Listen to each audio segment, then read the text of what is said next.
Oi, pessoal, bem-vindos a mais uma entrevista do Por Dentro dos Resultados. Eu sou o Figo, sou editor do Infomoney e, para quem não conhece, o PDR, ou Por Dentro dos Resultados, é o projeto do Infomoney em que a gente entrevista executivos de companhias de capital aberto com ações listadas, seja na Bolsa de São Paulo, na B3 ou no exterior, para que eles possam falar sobre balanços e sobre perspectivas.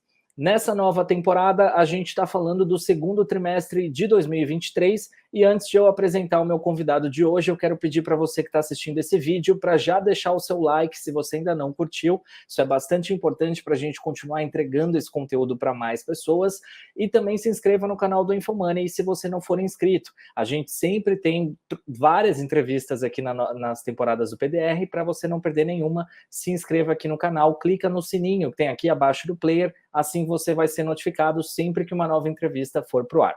Agora sim, vamos nessa.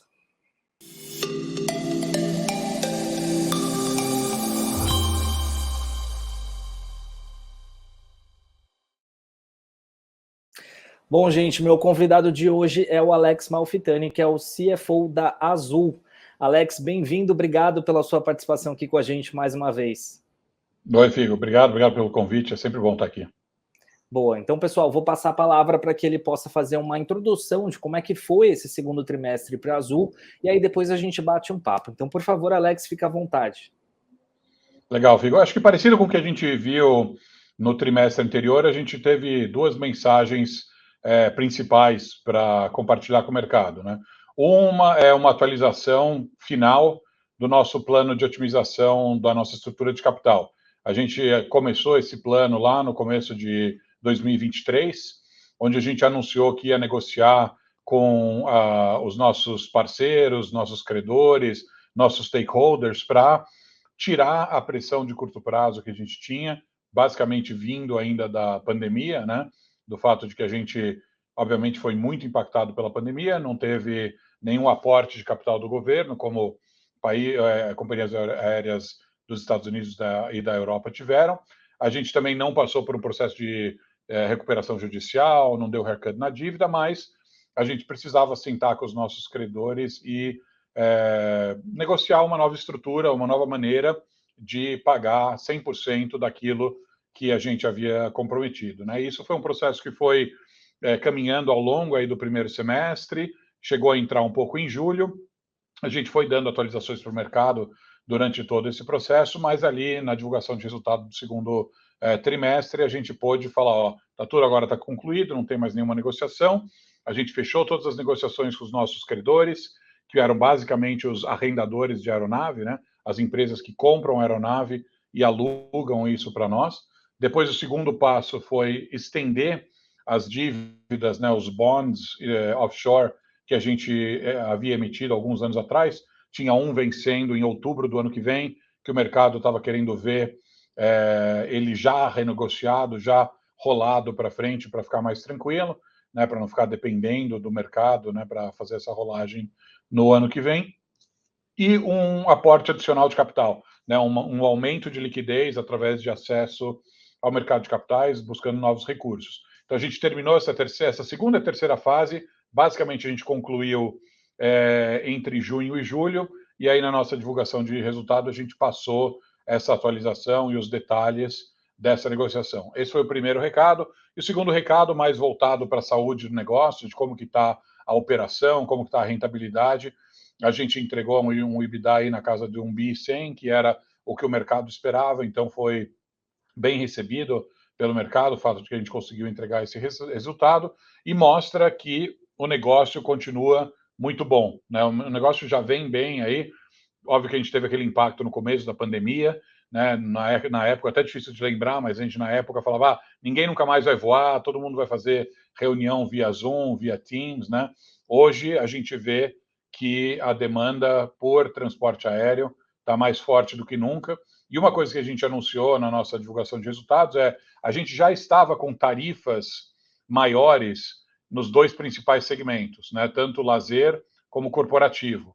E a gente já estava com tráfego, né, volume de viagens maior no lazer, já desde depois do fim da Omicron, né? Mas agora a gente já está com volume corporativo também acima do que ele era no pré-pandemia, né? Então, com isso, a gente pode considerar que a recuperação é total, porque agora tudo, tanto tráfego como tarifa, tanto no segmento lazer como no segmento corporativo, tudo está melhor do que estava pré-pandemia. Então, agora a gente pode realmente focar numa empresa que tem resultados operacionais muito bons e agora tem a liquidez e o balanço consistente a essa boa performance operacional, né? Esses foram os dois principais recados que a gente quis passar durante a divulgação do segundo trimestre. Perfeito, maravilha. Obrigado pela introdução, Alex. Então, eu queria começar perguntando um pouco sobre cenário, né? A gente já nas últimas conversas que a gente teve aqui, a gente falava bastante não só sobre os custos específicos que afetam ali o setor aéreo, né? Mas também taxa de juros, que enfim afeta todos os setores da economia. A gente está num movimento agora que começou a cair essa taxa, ela ficou durante um bom tempo em dois dígitos ali, continua, né, em 13,25, mas já caiu um pouco e existe uma expectativa de que ela vá cair ao longo do segundo semestre. De alguma forma, isso é benéfico para vocês? Vocês acham que isso deve ajudar o balanço da Azul na segunda metade do ano e no ano que vem? Sim, o setor é capital intensivo, né? A gente, para comprar uma aeronave custa aí na casa de 150, 200 milhões de reais cada uma, e a gente tem quase que 200 aeronaves, né? Então, é um setor que demanda capital, né, para poder entregar o serviço que a gente presta. Então, a gente sofreu com a pandemia, mas sofreu também com a alta do custo de capital que vem acontecendo ao longo dos últimos 2 anos, mais ou menos, né? Então, qualquer notícia que indica que o custo do capital vai ficar menor é saudável para qualquer setor que seja capital intensivo e com certeza, o nosso, né? No nosso caso específico, Figo, a gente tem uma certa exposição ao CDI, à Selic, né? Mas não é o principal.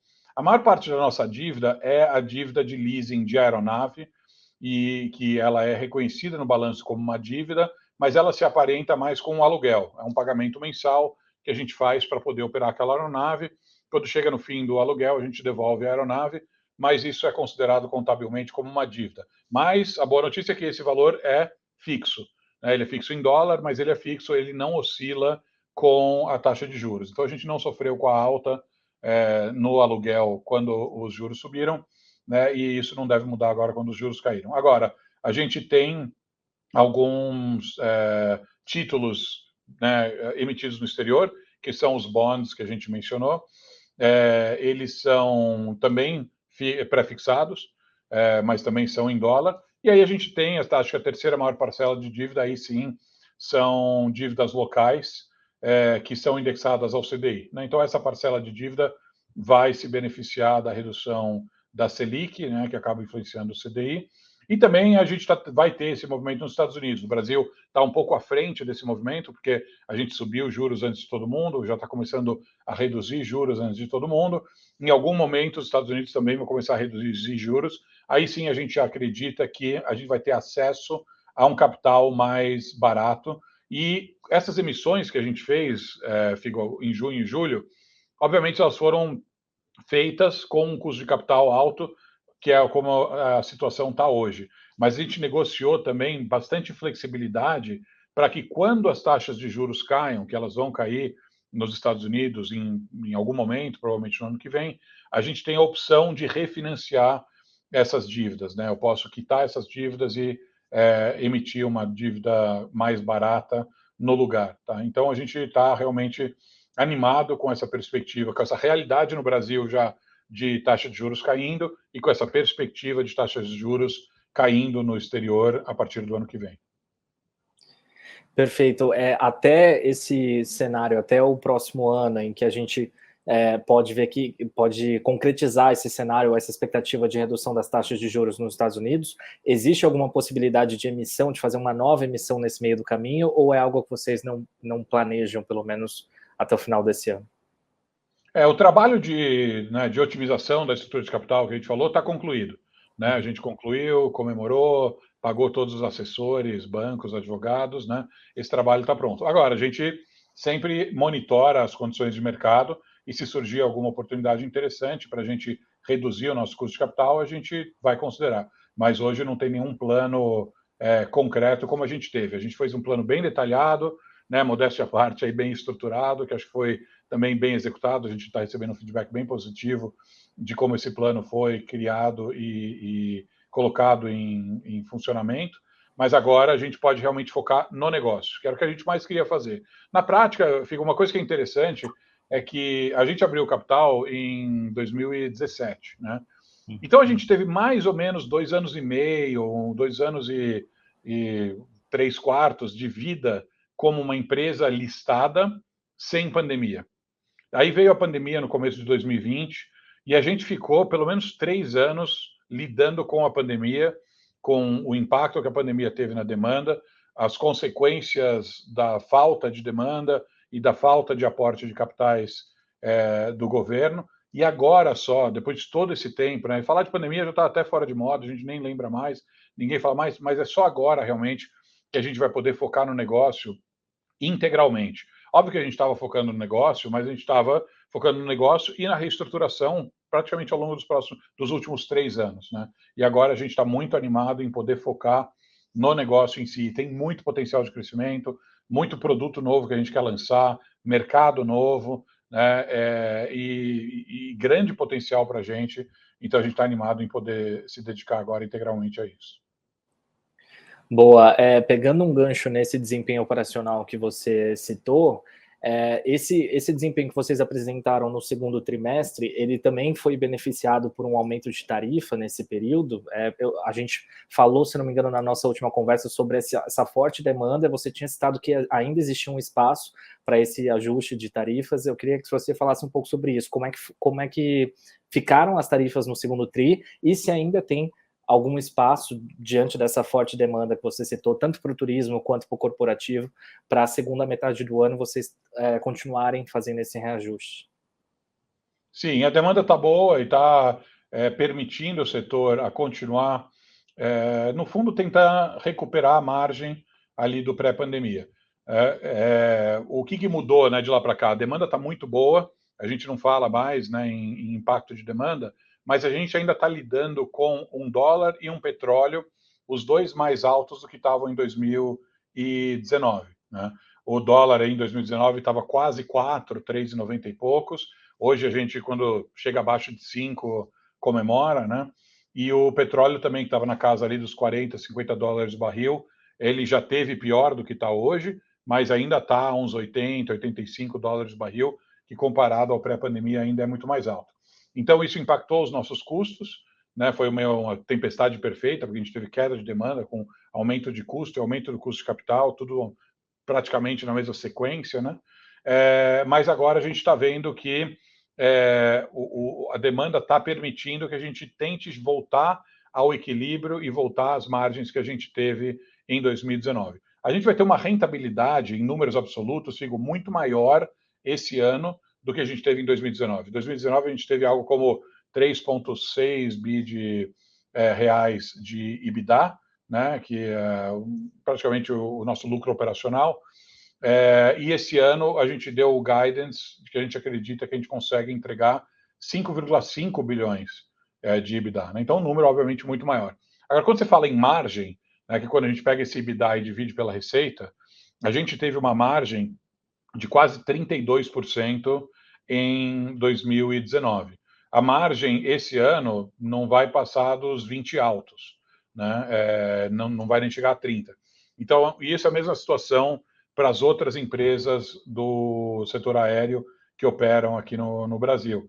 A gente está vendo tarifas mais altas, a gente está vendo uma recuperação muito boa da demanda, mas como a gente está lidando com uma estrutura de custo muito maior do que a gente tinha lá atrás, a gente ainda não conseguiu recuperar a margem, e é isso que a indústria está tentando fazer, voltar àquele patamar de rentabilidade que a gente tinha em 2019, que é necessário para o setor poder ser sustentável. Tá? Agora, né, acho que tem bastante gente na sua audiência, né, que assiste o seu programa, que é os dois, né, é investidor, mas também é consumidor. Né? Então, acho que talvez ele pode ficar um pouco dividido aí, porque é óbvio que né, quando a gente está com o chapéu de consumidor, a tarifa alta não é bem-vinda, mas é algo necessário para a saúde do setor, é necessário para a gente poder continuar oferecendo os nossos serviços, poder continuar crescendo, né? E tem várias dicas aí de como encontrar tarifas mais baratas, né?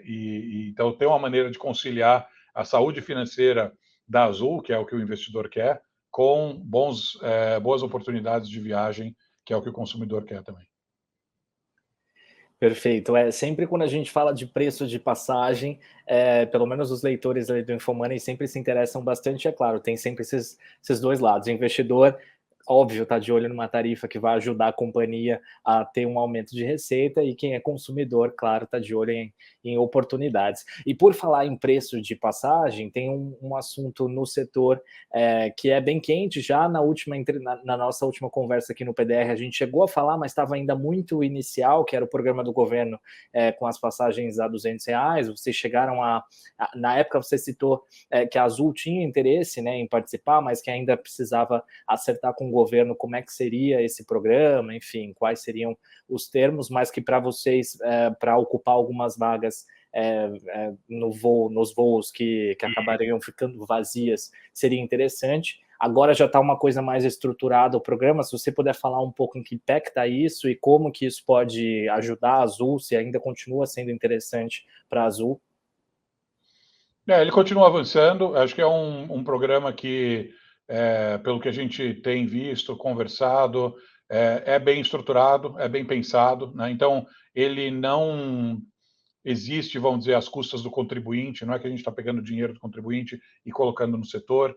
Ele é um conceito, uma ideia que já utiliza uma estrutura, né, da aviação, do setor do transporte aéreo, que a gente realmente cobra preços diferentes para compras diferentes, né? O fato é que existem clientes com sensibilidades à tarifa muito diferentes um do outro, né? Existe um cliente corporativo que quer uma disponibilidade de assento de última hora, porque ele precisa voar para encontrar um cliente, resolver um problema, fazer uma reunião, né? E ele tem uma sensibilidade a preço menor.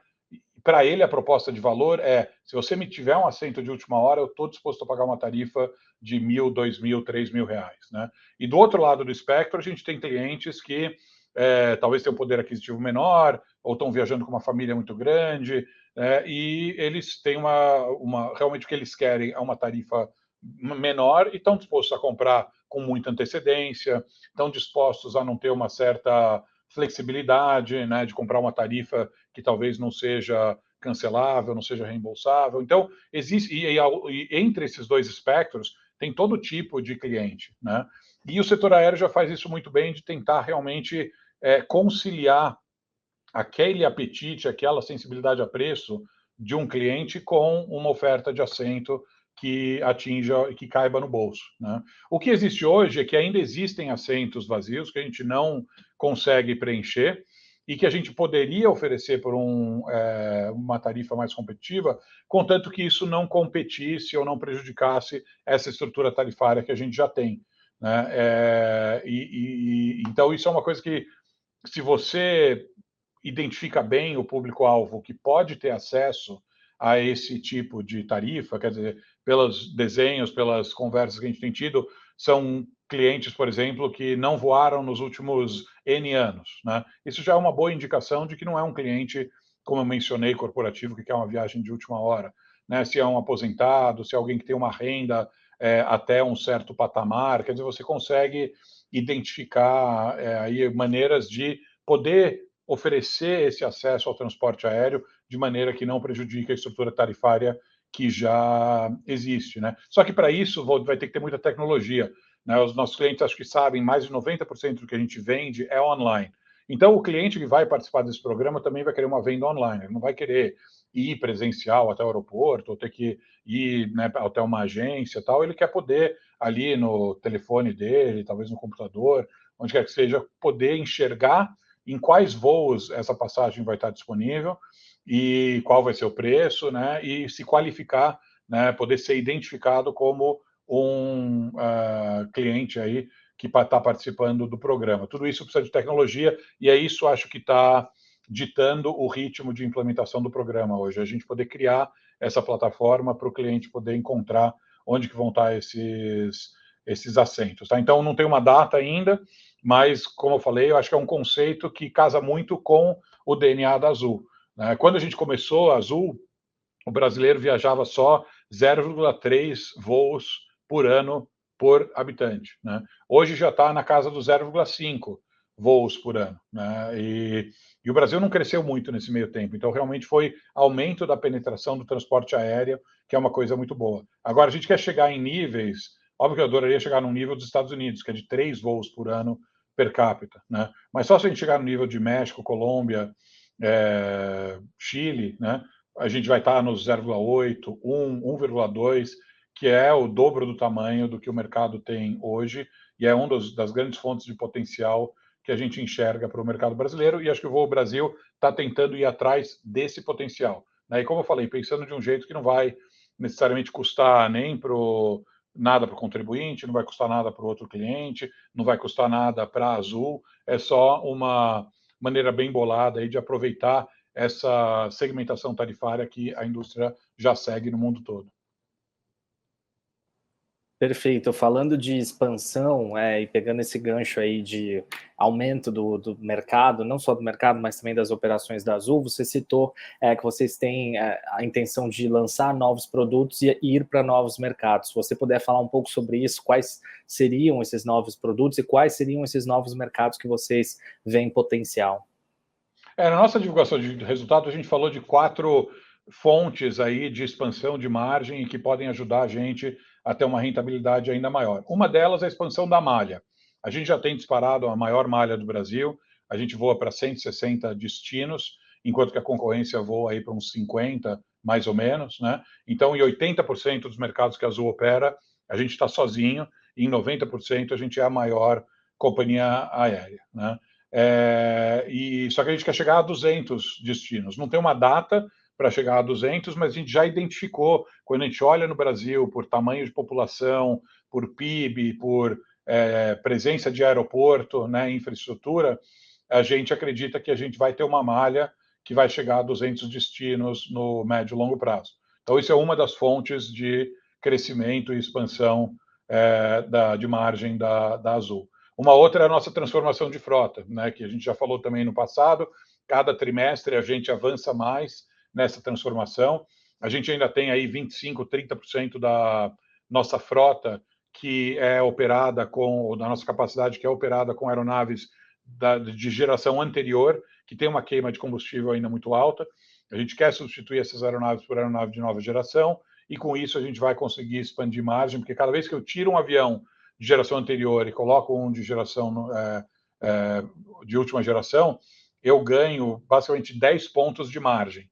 Né? Então, se era um mercado, um voo que estava me dando 30% de margem EBITDA, é um voo que passa a me dar 40% de margem EBITDA.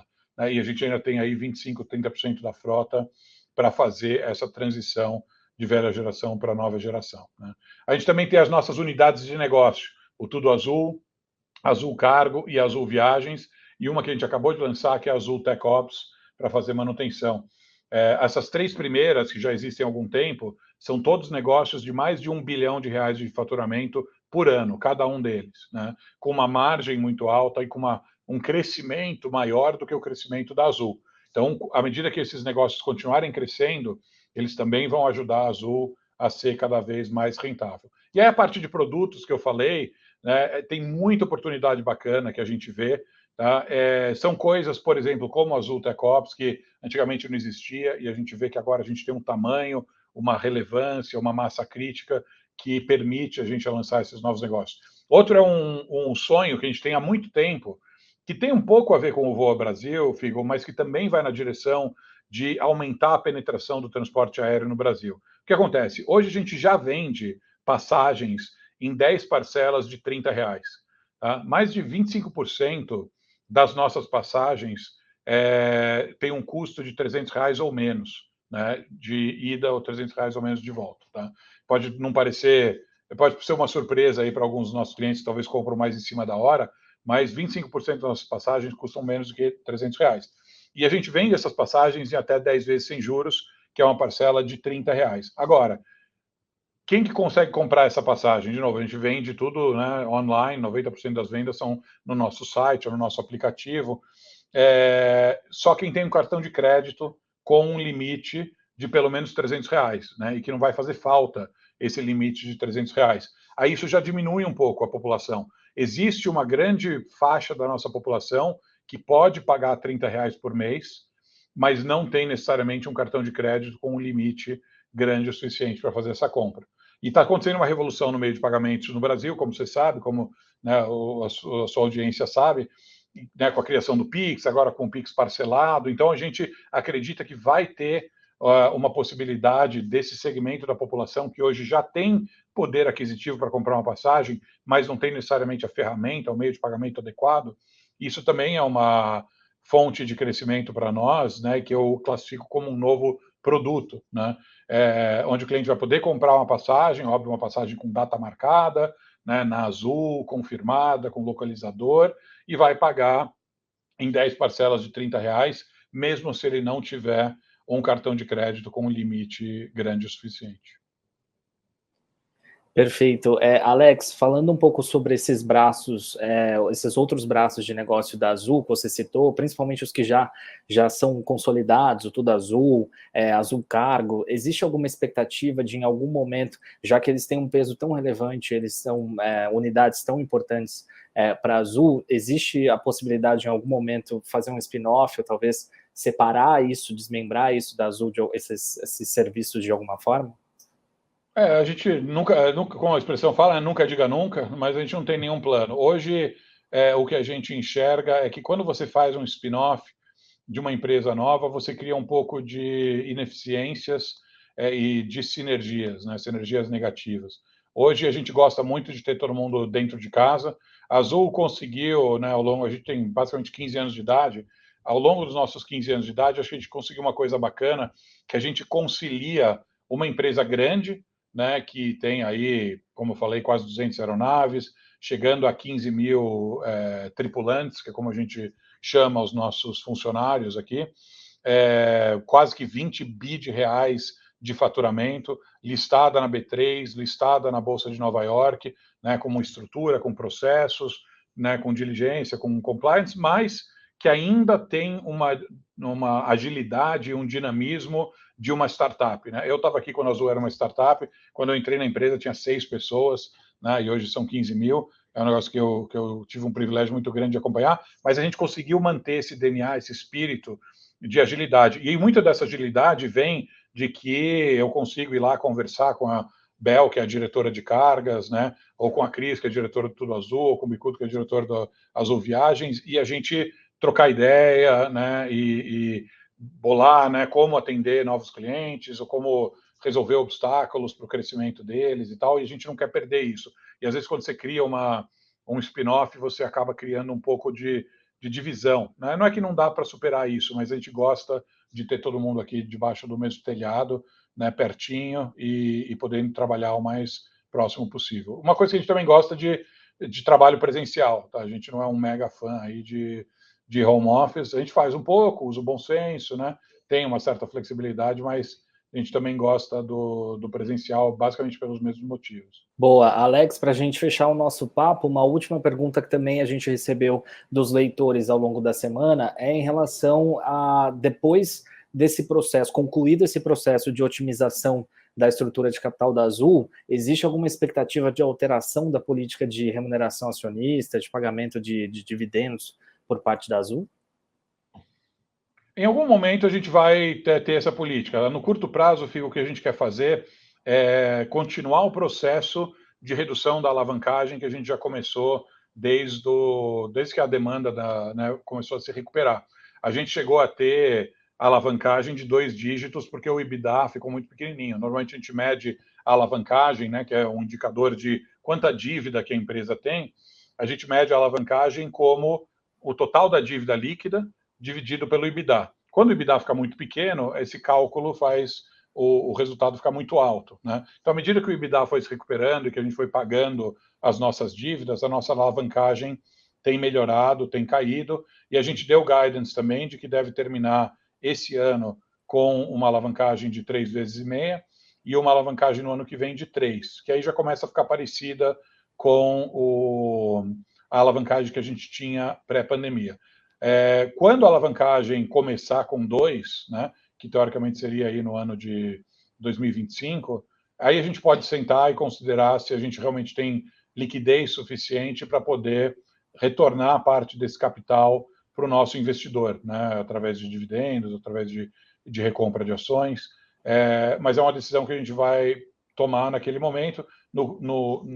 De hoje até lá, né, o que a gente está realmente focando é em reduzir a alavancagem da empresa para voltar a ser, nesse quesito, né, como a gente já é nos outros, uma empresa tão saudável quanto a gente era no pré-pandemia. Quando a gente, em 2019, tá, Figo, a gente já estava com alguns investidores, né, principalmente institucionais, grandes fundos, que já estavam falando, vocês estão com muito caixa, né, porque, como eu falei, a gente abriu capital em 2017, teve anos muito bons em 17, 18, 19, gerou muito caixa, e os nossos investidores estão falando, vocês estão com muito caixa, melhor vocês começarem a distribuir, né? E eles tinham razão, quando você olhava o indicador ali, realmente já era hora de a gente começar a, pelo menos, estudar a questão. Aí veio a pandemia, felizmente a gente não distribuiu o dividendo, porque o caixa alto ajudou a gente a atravessar a pandemia. Óbvio, ninguém sabia que a pandemia ia acontecer, nem a gente, nem os nossos investidores, mas foi uma boa a gente ter entrado na pandemia com bastante caixa. Mas eu falo isso para talvez relembrar, né, aos nossos investidores que pré-pandemia a gente já estava cogitando, né, começar a devolver capital para os nossos investidores, e a gente acredita que seguindo esse itinerário aí que eu mencionei, em algum momento a gente vai voltar a estudar essa questão.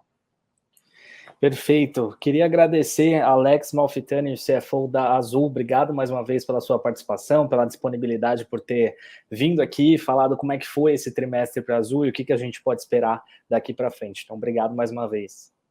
Eu agradeço, Igor. Sempre bom falar com você e sempre bom falar com o seu público. Perfeito. Pessoal, quem perdeu o começo dessa entrevista, não se preocupe, ela fica na íntegra aqui no canal do Infomoney no YouTube. Não só essa, como todas as outras da temporada, é só vocês procurarem pela playlist do Por Dentro dos Resultados e não se esqueça de se inscrever aqui no canal, clica no sininho, tem aqui abaixo do player, assim você vai ser notificado sempre que uma nova entrevista for para o ar.